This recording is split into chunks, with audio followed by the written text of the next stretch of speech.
بسم اللہ الرحمن الرحیم۔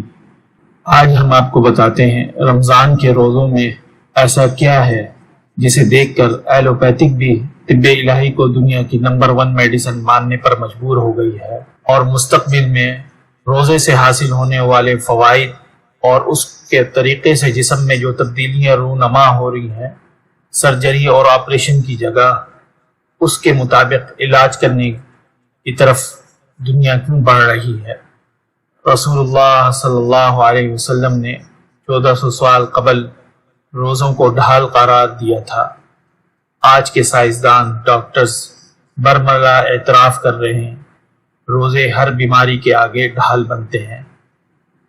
اسی وجہ سے یورپ میں آج روزوں کو باقاعدہ رکھوایا جاتا ہے۔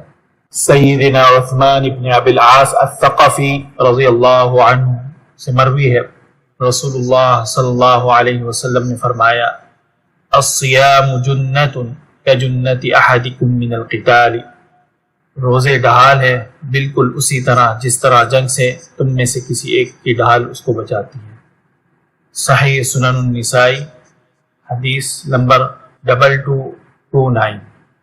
روزہ صرف بد اخلاقی اور نفسانی خواہشات سے بچانے والی ڈھال نہیں ہے، بلکہ ہر بیماری سے بچانے والی ڈھال ہے۔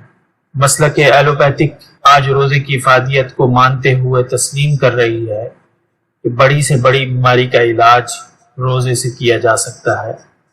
آج امریکہ میں کئی ہسپتال ایسے ہیں جہاں کسی بھی بیماری کا علاج کرنے سے پہلے 2 ماہ تک مریضوں کو پرہیز کرایا جاتا ہے اور کھانے پینے میں بہت کمی کروائی جاتی ہے۔ پھر اس کے بعد $50,000 فیس لے کر انجیکشنز کے ذریعے سے ریڑھ کی ہڈی یا قریبی رشتہ دار کی باڈی سے مختلف سیلز لے کر جسم میں ڈالے جاتے ہیں۔ ڈالے جانے والے سیلز وہ صحت مند خلیوں میں تبدیل ہو جاتے ہیں اور جسم کی نشو و نما شروع کر دیتے ہیں۔ ایلوپیتھک کا یہ طریقہ علاج ابھی تجربات کے مراحل میں ہے، اور کہا جا رہا ہے کہ یہ دنیا کے اندر نمبر 1 علاج ہوگا، کیونکہ اس میں سرجری کے بغیر اور بغیر آپریشن کے جسم کے کسی بھی حصے کو تندرست بنایا جا سکتا ہے۔ ایلوپیتھک کا یہ طریقہ علاج ابھی ریسرچ کے مرحلے میں ہے، اور اس کے سامنے اس وقت جو سب سے بڑا سوال بن کر کھڑا ہے، جینیٹکس کو خلیوں میں داخل کرنے سے DNA کا سسٹم ان کو خلیوں کا ایک حصہ مان لے دیتا ہے اور اسی کے مطابق ان کی نشو و نما کرنا شروع کر دیتا ہے۔ لیکن اگر ان خلیوں کی یادداشت کبھی واپس آ گئی تو پھر یہ کام کرنا چھوڑ دیں گے اور الٹا جسم کو نقصان پہنچائیں گے، کیونکہ یہ مصنوعی علاج ہے۔ ایلوپیتھک کے ڈاکٹرز یہ کہہ رہے ہیں کہ یہ طریقہ علاج دنیا میں چھا جائے گا، اور ہسپتالوں میں سرجری اور آپریشن کے بجائے اس طریقے سے بھی مختلف بیماریوں کا علاج کیا جائے گا۔ سائنسدان ڈاکٹرز ابھی یہ تجربات کر رہے ہیں اور اس کوشش میں لگے ہوئے ہیں کہ خلیوں کی یادداشت کو کبھی واپس نہ آنے دیا جائے، اس کے اوپر وہ ریسرچ کر رہے ہیں۔ لیکن ہمارے پیارے اللہ تعالی نے مکمل نظام صحت جو ہمیں عطا کیا ہے طب الہی اور طب نبوی صلی اللہ علیہ وسلم کی روشنی میں، اگر ہم اس کے مطابق چلیں، رمضان کے روزے رکھیں، تو یہ سیلز ہمارے جسم میں خود بخود پیدا ہوتے ہیں، اور یہ سیلز جسم میں سے بیماری والے سیلز کو ختم کر کے نئے خلیے پیدا کرتے ہیں۔ اس طرح رمضان کے روزے بیماریوں کے آگے ڈھال ہیں، جیسا کہ ہمارے پیارے نبی صلی اللہ علیہ وسلم نے فرمایا۔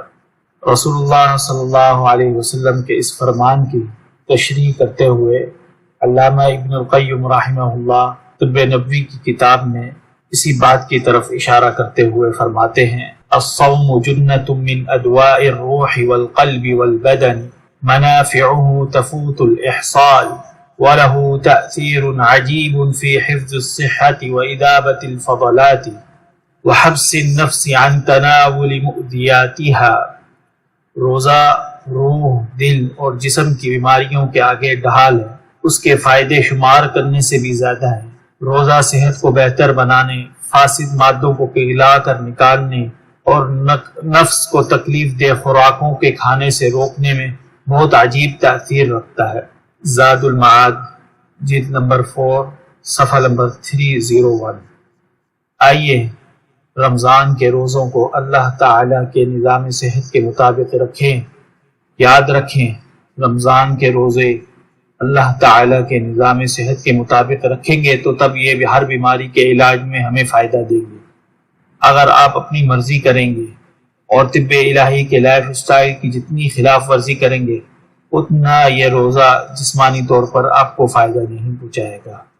اس لیے ہمیں کوشش کرنی چاہیے کہ ہم ایک مہینہ اپنے آپ کو جو ہے طب الہی کے لائف سٹائل کے ساتھ جوڑ لیں، تاکہ ہماری جو دائمی بیماریاں ہیں جن کی ادویات کھا کھا کر ہم تھک گئے ہیں وہ ختم ہو جائیں اور اللہ تعالی ہمیں مکمل شفا دے دے۔ اللہ تعالی ہم سب کو اس کی توفیق دے، آمین۔ السلام علیکم ورحمۃ اللہ وبرکاتہ۔